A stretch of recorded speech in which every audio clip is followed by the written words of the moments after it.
当你不断的去满足一个女人的安全感时呢，你就是被甩的开始。那很多时候你不明白啊，为什么自己付出的越多，女人反而越来越冷淡，甚至呢最后被女人无情的抛弃了。今天呢，我就来为你揭开这个残忍的情感真相。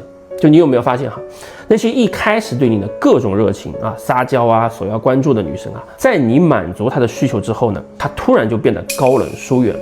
你以为是你做错了什么让她生气了，但是恰恰相反啊，就是因为你做得太好了导致的。女人要的呢，不是男人给的安全感，而是男人身上的那种匪气，那种让她感觉到不安全感的吸引力。当你把自己所有的底牌都亮出来了，把所有的温柔都倾泻给她，她反而会觉得呢，你太容易得到了，没有神秘感，没意思了。这个时候呢，你的付出就变成了一场空，她就会开始把目光呢转向了下一个让她感觉到不那么安全的男人了。那为什么会这样呢？这个就提及到吸引力的两大核心了：价值感和挑战性。女人呢，天生就会被那些呢有价值且具有挑战性的男人所吸引，这个是刻在他们基因里的择偶机制。当你过度的给他安全感时呢，你其实是在向他无形中传递一个信号：我很廉价，我没有更好的选择，我需要讨好你，我才能留住你。那相反，如果说你保持适度的距离和神秘感，那他反而会更加珍惜你，甚至反过来追逐你。男女吸引的本质上就是一场你追我赶的游戏。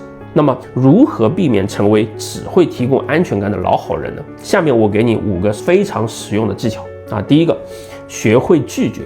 记住哈，不是所有女人的要求你都要去满足的。当她无理由的索取安全感时呢，你需要有勇气说不。真正的安全感呢，来自于你的原则和框架，而不是无条件的妥协。一个随叫随到的男人呢，只会被女人当作备胎。那第二个，保持自我的边界感。很多男人呢，一旦恋爱呢，就开始丢失自我了啊，变成女人的附属品。记住哈，有自己的生活、兴趣和社交圈的男人呢，才有魅力。当他感觉呢，你的世界呢，不是只有他一个人时，他反而会更加珍视你啊，想要抓住你。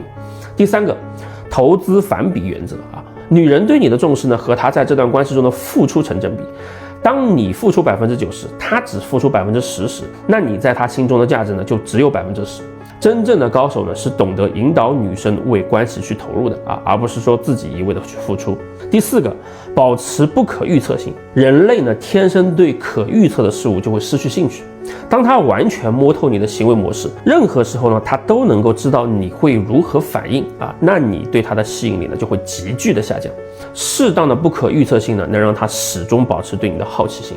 第5啊，专注自身成长。最强大的安全感呢，是源于你不断提升的价值，而不是说你的讨好和迁就。当你专注于自己的成长和事业时，你自然散发出来的自信和魅力呢，远胜过千言万语。记住一个真理啊，真正能留住女人的是你的价值和框架，而不是你的讨好和屈服。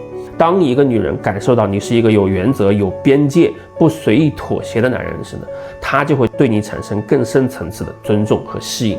而那个只会去满足女人安全感的好男人呢，最终也只有被甩的结局。